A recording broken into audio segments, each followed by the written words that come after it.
मला तुम्हाला प्रश्न विचारायचा आहे, जे लोक मोठे मोठ्यानी, मी सगळ्यांचा आदर करते, मी खूप लहान आणि खूप नवीन आहे या क्षेत्रामध्ये, माझा राजकारण माझे जनतेचा विकास आहे, माझा राजकारण माझे स्वतःला घर भरण्यासाठी नाही, अरे माझा राजकारण आहे या क्षेत्रातल्या युवकांना त्यांच्या हाताला रोजगार देणं। अरे नवनीकरणाचा राजकारण म्हणजे बेरोजगार मुलांच्या हातात रोजगार देणं। अरे नवनीकरणाचा राजकारण बेघर लोकांना, गोरगरिबांना त्यांचे डोक्यावर छत देण्याचं राजकारण नवनीत राणा या मतदारसंघामध्ये करते। अरे शेतमजदूर, शेतकऱ्यांची आवाज म्हणून त्या पार्लमेंटमध्ये जाऊन बोलण्यासाठी नवनीत राणा राजकारण करते। अरे स्वतःचे घराचे प्रॉपर्टी वाढण्यासाठी नवनीत राणा राजकारण करत नाही। आणि मी तेव्हाही आदरणीय म्हणून सगळे विरोधकांना सांगत होती, विरोध फक्त 25 दिवसाचा आहे, त्याच्या पहिले सुद्धा आणि त्याच्या नंतर सुद्धा हा प्रत्येक पक्षाचा प्रत्येक कार्यकर्ता हा माझे अमरावतीकर आहे, माझा कुटुंबाचा सदस्य आहे आणि त्यांचा मान सन्मान करण्याचं काम एक लहान 5 वर्ष या क्षेत्रामध्ये राहिली, पण आजपर्यंत तोंड भरून माझे अमरावतीकरांवर माझी लिमिट सोडून मी कधीच बोलली नाही आणि माझी संस्कृती नाही आणि मी ते कधी करणार नाही।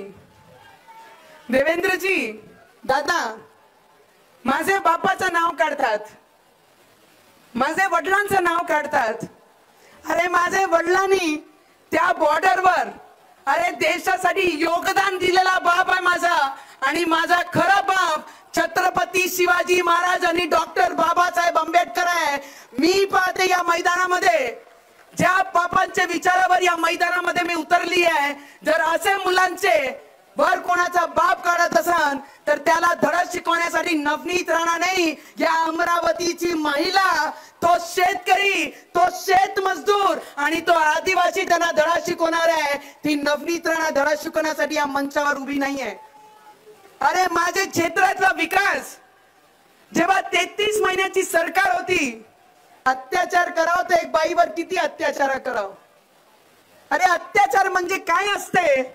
हनुमान चालीसा फक्त म्हणाली तर 14 दिवस एक मुख्यमंत्रीला शोभणार आहे काय?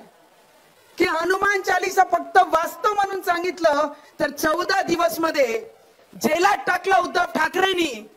त्यांना माझा प्रश्न आहे, अरे आपल्यापेक्षा लहान लोकांना आतमध्ये टाकून तुम्ही शक्तिमान होत नाही, तुम्ही ताकदवर होत नाही। बरोबरीच्या माणसासोबत टक्कर घेतली असती तर तेव्हा तुम्हाला कळलं असतं। अरे मी तर खूप सामान्य परिवारातून बिलॉंग करते, सोन्याच्या ताटात माझा जन्म झाला नाही, ती ताट मी माझ्या मेहनतीने आणि रक्ताच्या पाणी आणि एक एक थेंब या क्षेत्रामध्ये दिली आणि मग ती ताट मी तयार केली।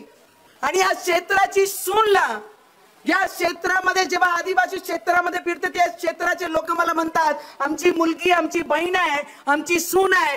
या क्षेत्रातले लोक आणि कोणी घाबराव तर किती घाबराव, 5 वेळा या मतदारसंघाच्या ज्या पक्षांनी प्रतिनिधित्व केला, आज त्यांची ताकद नाही झाली की या क्षेत्रामध्ये त्यांनी त्यांचा उमेदवार उभा केला पाहिजे होता।